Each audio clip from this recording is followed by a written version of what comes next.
আর আমাদের সবসময় এটাই চেষ্টা ছিল যে নির্বাচনটাকে সুষ্ঠু করা, মানুষের যে ভোটের অধিকারটা, অর্থাৎ সে কাকে চায়, কে সরকারে থাকবে, সেটা মানুষই সিদ্ধান্ত নেবে। সেইভাবে আমরা আমাদের নির্বাচনের যে সকল প্রক্রিয়া বা সিস্টেম, সেগুলি আমরা সব সংস্কার করি।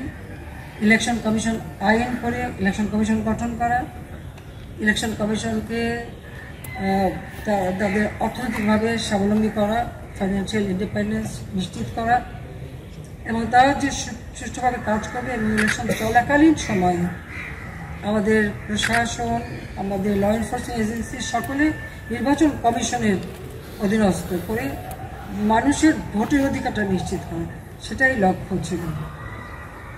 এবারের যে নির্বাচন, এই নির্বাচনটা আরও একটু ব্যতিক্রমী। সাধারণত আমরা আমাদের দলের থেকে বা সব দলগুলি তারা তাদের প্রার্থী নির্বাচিত করে দেয়। এবার যখন আমি আমাদের প্রার্থী নির্বাচিত করেছি, পাশাপাশি এই নির্বাচনটা উন্মুক্ত করে দিই যে যার ইচ্ছা মতো দাঁড়াতে পারবে। আমাদের দেশে খুবই দুর্ভাগ্যের বিষয় যে আমাদের স্বাধীনতার পর আমাদের জাতির পিতা বঙ্গবন্ধু শেখ মুজিবুর রহমান, তিনি খুব অল্প সময় পেয়েছিলেন এই দেশটা পরিচালনা করার, শাসন করার। মাত্র 3 বছর 7 মাস 3 দিন উনি সময় পেয়েছিলেন। তখন আমাদের দেশের অবস্থা খুবই খারাপ ছিল, অর্থনৈতিক অবস্থা।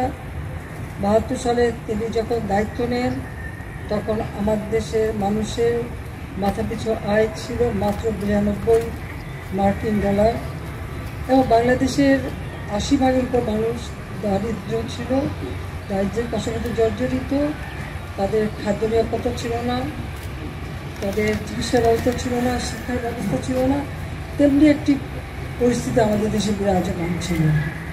জাতির পিতা বঙ্গবন্ধু শেখ মুজিবুর রহমানের একটা লক্ষ্য ছিল বাংলাদেশটাকে ক্ষুধা দারিদ্র্যমুক্ত উন্নত দেশ হিসেবে গড়ে তুলবেন এবং বাংলাদেশের সব মানুষ যেন উন্নত জীবন পায়, সেটাই ছিল তার জীবনের একমাত্র লক্ষ্য। আর সেই জন্য তিনি তার জীবনটাকে উৎসর্গ করেছিলেন এদেশের মানুষের জন্য।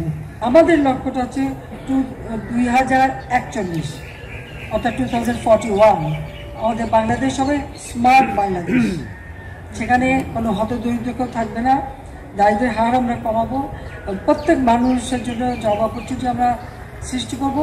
আর প্রত্যেকের যে বেসিক নিড, খাদ্য, বাসস্থান, চিকিৎসা, শিক্ষা, যা যা আমরা করছি সেটাকে আরও সাস্টেনেবল করা, টেকসই করা, সেভাবে আমরা করব।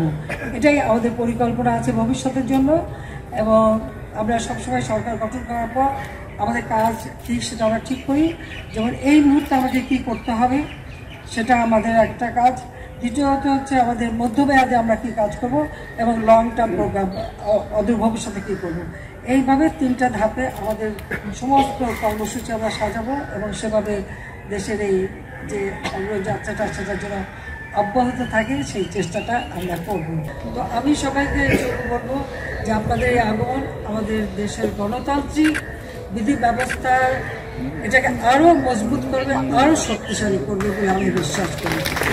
সেই জন্য আমি আপনাদের সবাইকে আমার দেশের মানুষের পক্ষ থেকে, আমার দলের পক্ষ থেকে এবং আমার পরিবারের পক্ষ থেকে এবং আমার পক্ষ থেকে সবাইকে আমার আন্তরিক ধন্যবাদ জানাচ্ছি।